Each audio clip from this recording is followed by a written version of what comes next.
Now, organizers of a boycott movement against Loblaw over high food prices say they are keenly aware they need to target more than just grocery stores to impact the ridiculous profits that they're trying to make, the ridiculous prices that we are seeing at a lot of our grocery stores. Will it have an impact in any way, shape, or form? Well, let's talk about it. Joined on the line now by Dr. Sylvain Charlebois, Agri-Food Analytics Lab at Dalhousie University, the food professor joining us. Dr. Charlebois, thanks for the time. How are you this morning? Good. How are you? Doing well. Yeah, appreciate this. And yeah, I'll just start with the idea of boycotting a grocery store. I mean, it's a good idea, but you got to imagine you're going to need a pretty widespread national scale type of movement here to actually have any kind of impact. Absolutely. Well, I would slightly disagree with you. It's an idea. Is it a good one? I'm not sure. Boycotts are good for democracy. I have nothing against boycotts. As long as there's a logical rationale and that there's coherence. I see none of that with this particular boycott right now. Why? It's simple. Well, first of all, they're aiming at one grocer, which controls 29% of the market. It's not even a third, okay?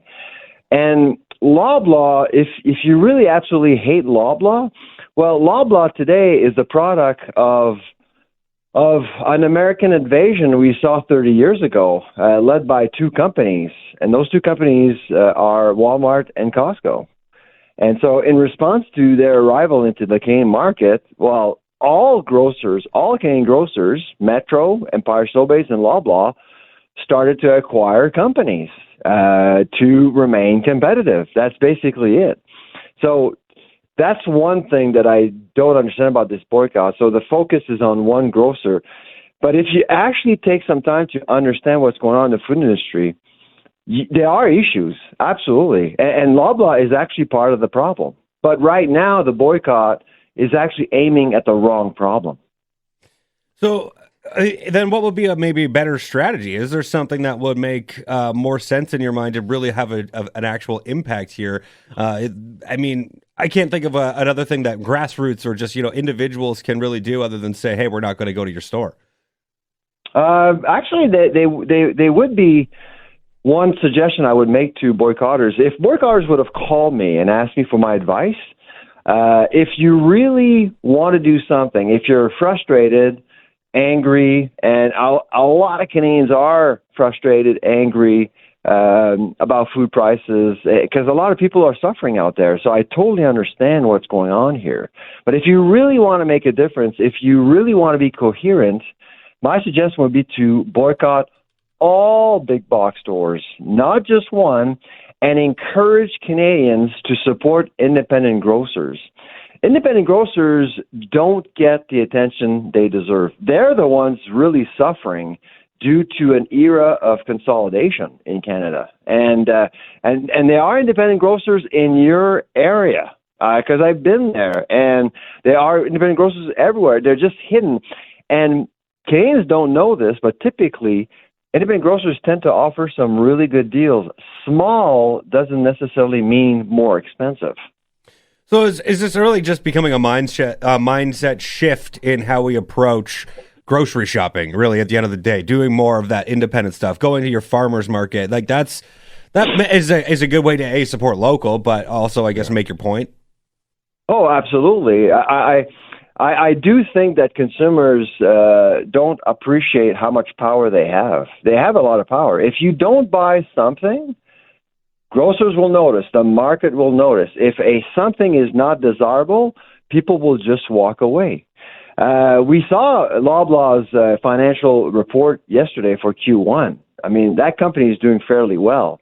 That Reddit group has been operating since October, making a lot of noise. That group, don't make no mistake, is well organized, incredibly aggressive. They're on social media everywhere, Instagram, X, Facebook. They're attacking all experts and media, suggesting that the boycott is not necessarily good, doesn't make sense. I get a lot of flack from that group constantly.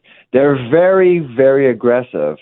But I would suggest Canadians to go beyond the fictional world of social media and go out there and try to understand how exactly the food industry is working or not working. And the real problem really is up the food chain. Loblaw has tremendous power. It will bully suppliers and it will kill companies. That's really what the problem is. And so we need to make sure that manufacturing is protected and independent grocers are protected as well. Now, how can you convince the masses to get in on something like this? Because there's the social media movement, as you mentioned, against Loblaws. But you said to make an impact, you have to go after all the box stores. So we've been talking for a few minutes here. The boycott aimed at Loblaw is just easy to understand. People will say, we'll hear gouging and Loblaw. Easy. Yeah. It's an easy message, but the real problem is more complex than that.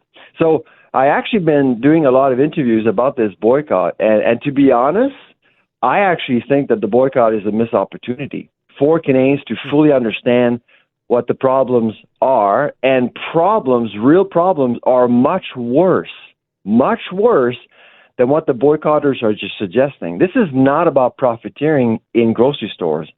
This is about suppressing competition in Canada, in the food industry. And that suppression is led by two companies, Loblaw and Walmart mainly. And that needs to be fixed. But it takes a long time for people to understand that. A lot of people are asking me, well, where do I get information about this? Well, you got to take the time. Read financial reports. You'll understand. Like yesterday, Loblaw, if you look at same-store food sales, growth is basically at the same level as food inflation. Gross margins are the same in the last 5 years. There's no evidence of profiteering in grocery stores. But up the food chain, talk to any suppliers dealing with Loblaw, they'll tell you they hate it. They hate dealing with Loblaw. Interesting. I'm here with Dr. Sylvain Charlebois, the food professor here in Canada at Dalhousie University. Now, Sylvain, I guess when we're talking about the boycott, I wanted to just maybe ask a little bit about the idea of what we might be expecting here in 2024. I mean, I've had a few interviews with you over the last year and a half or so and talking about how there doesn't really seem to be any indication that prices are going to go down anytime soon. Are we just in line for more of what we saw in 2023 throughout 2024? I mean, we just saw the carbon tax go up. We know that that has an impact on supply chains and shipping and everything else. I just can't imagine things are going to get better here anytime soon. Actually, things are getting better. Okay. I got some good news for your listeners. I mean, basically, I was asked whether or not the boycott will work. The honest answer, it doesn't matter. It doesn't matter, because if you actually look at prices for the month of April, and prices will be released later by StatsCan, for some verticals, for some SKUs, prices are actually dropping, not increasing. So the food inflation rate for February was at 1.9%. We actually expect for March and April to be below 1.5%. We could actually see some price wars this summer. So the market is basically taking care of our inflation problem. So the boycott is just noise to me. It doesn't really solve any problems. That's why I think I'm a little bit disappointed with the group, because there's no attempt to understand anything. Well, I do like the idea of what you said, that things might be going into a price war scenario. That sounds very, very positive for consumers. Well, let's face it. I mean, we're all going to the grocery store with less money. Oh, yeah. So, because in life, we're paying more for our mortgage. We're paying more to service our debt. We're paying more for everything. Where's the easiest place to trade down? The grocery store. And that's what's going on. Grocers are noticing. Mm-hmm. Well, that's pretty much all I have for right now. I'm curious to see, exactly how big this movement does end up getting, how many, people across the country actually jump on board. As you had mentioned, probably doesn't make a difference either way, but it'll still be a curious story to follow, that's for sure. Really appreciate you joining us here, Dr. Sylvain. Really, thanks so much for the time. Take care.